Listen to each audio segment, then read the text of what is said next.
Hello, it's the Wild Robin, and this is Bird Talk. So, I've been doing a series on the negative effects of being held captive. It is based on a section in my book, Fortified City, which you can purchase right now on Amazon for $16.99 plus tax and shipping. I list in there 5 ways we are negatively affected by being held captive. They are mentally, physically, emotionally, financially, and spiritually, of course.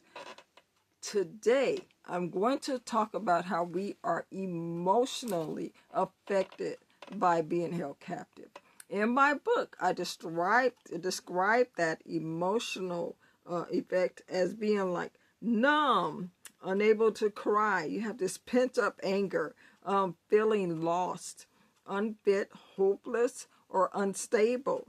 You have ungodly ties with someone.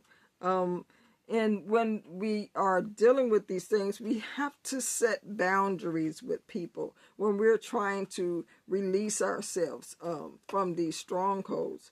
We have to set boundaries with people. We don't want anybody, just anybody in our circle. We need to surround ourselves with positive, godly people who will pour into our lives instead of extract from our lives.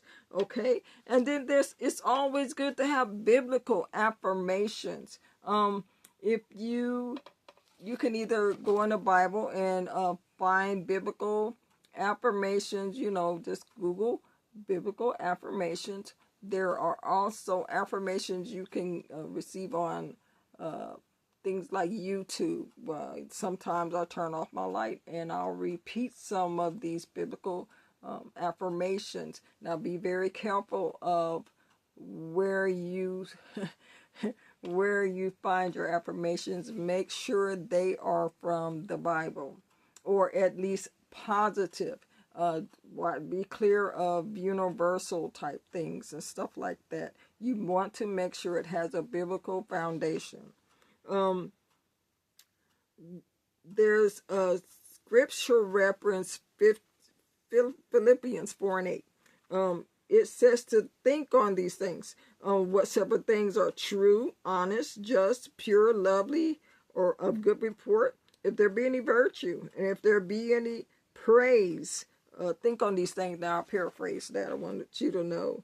And prayer, always prayer and worship. Worship is really good for your emotions.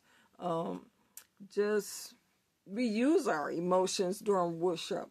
We give our everything, all of our emotions, all of the things that we are dealing with inside, good and bad. We release them to God during this worship. It's this communication we have with God, giving our all for His all in exchange.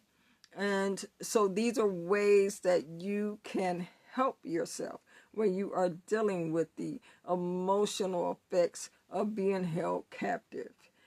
If you will join me in the next segment 4, I will talk about the negative effects of being held captive financially. And I thank you for listening, and you have a great one. Bye-bye.